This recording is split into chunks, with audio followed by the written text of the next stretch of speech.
Want you to listen to Joe Biden in this video released today on debating Donald Trump. Get your response. Donald Trump lost 2 debates to me in 2020. And since then, he hadn't shown up for debate. Now he's acting like he wants to debate me again. Well, make my day, pal. I'll even do it twice. So let's pick the dates, Donald. I hear you're free on Wednesdays. You think Trump's winning poll numbers push Biden to agree to this? And do you think he will? How do you think he'll fare against your former boss?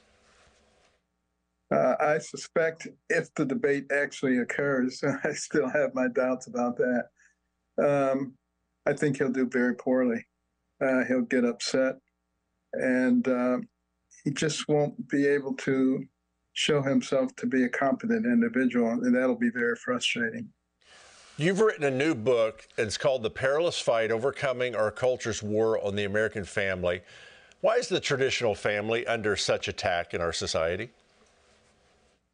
Well, interestingly enough, if you go back and you look at the congressional record from 1963, January the 10th, when the 45 goals of communism were read into the congressional record, a lot of them have to do with the American family, of getting God out of our society, of indoctrinating our kids, of driving wedges between parents and children.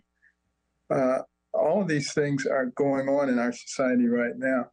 Some people say this is of recent origin. No, this has been going on for a very long period of time.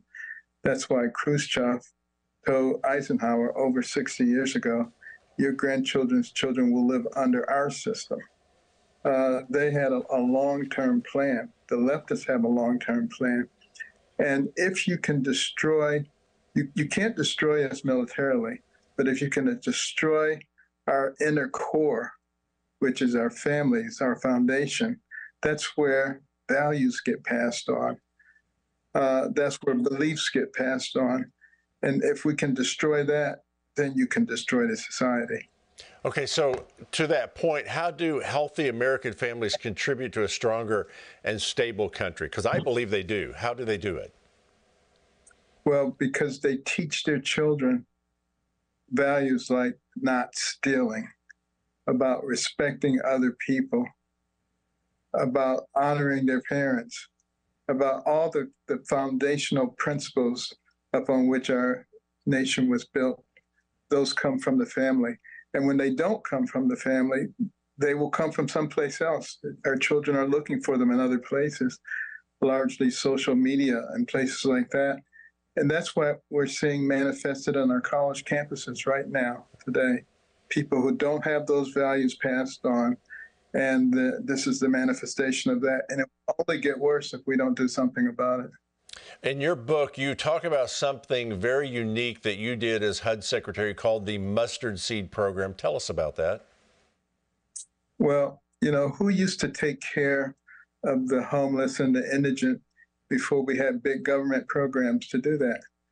It was the faith community, the churches, and they do a much better job at it than the government does.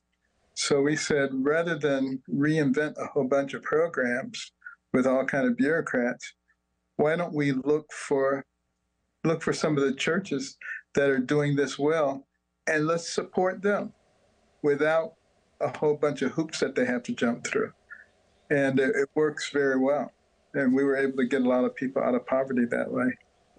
And it does work very well. They've perfected it. That's the way the Bible set it up to do. And I thank you for being sensitive and understanding that. I want people to be sure to get your copy of Dr. Ben Carson's new book, The Perilous Fight: Overcoming Our Culture's War on the American Family. If you've got somebody that's getting married, that'd be a great wedding gift. Available from your favorite bookseller. Thank you, sir, for being with us today.